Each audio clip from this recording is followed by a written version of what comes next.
বিসমিল্লাহির রহমানির রহিম। দাড়িপাল্লা নাকি দানের শীষ, দাড়িপাল্লা নাকি দানের শীষ, দেখা যাক। চক্রবিন্দু ঘুরতে আছে, হয়ে গেল এখনই। দেখা যাক 12 তারিখ কে বিপুল ভোটে জয় করবে। এই সাইডে দাড়িপাল্লা, এই সাইডে দানের শীষ। দেখা যাক না, এটা ক্রস, এটা হয় না, এটা টাইম হয়েছে। ওকে, আরেকবার। হয়ে যাক খেলা। আমার কাছে মনে হয় দাড়িপাল্লা, এই সাইডে দানের শীষ একটু আগে দেই।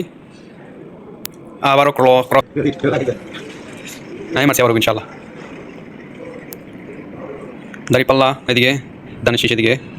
হয়ে গেল ক্রস। Better last on. যে একটা অবস্থা, আল্লাহ জানে ভাগ্য কার ঘুরে। দানের শীষ, দাড়িপাল্লা দানের শীষ। দেখা যাক দানের শীষ পাস করবে। এটা আমাদের চক্রবিন্দুতে আসছে। আমাদের কি কয় এটারে, জ্যোতিষ বাবার মাপে দাড়িপাল্লা থেকে দানের শীষ এগিয়ে আছে। দেখা যাক 12 তারিখে কি হয়। ওকে, সো আজকে লাস্ট আরেকটা চান্স, দেখি দাড়িপাল্লা নাকি দানের শীষ। ওকে, লাস্ট। এটা অলরেডি খেলার মধ্যে দাড়িপাল্লা উঠে গেছে, সরি দানের শীষ উঠে গেছে। তো এখন আমরা ট্রাই করবো আরেকবার। এটা হচ্ছে ভাগ্যের উপরে নির্ভরশীল একবার একটু জোরে মারবেন মারানে।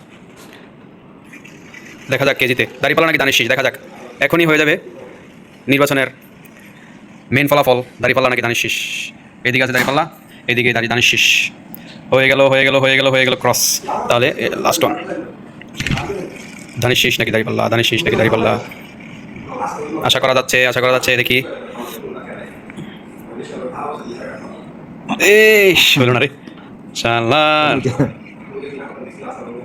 যাই হোক, দানের শীষ উঠছে। আসলে ভাই কিছু করার নাই, দানের শীষ উঠেছে। আবারও দানের শীষ হয়ে গেছে।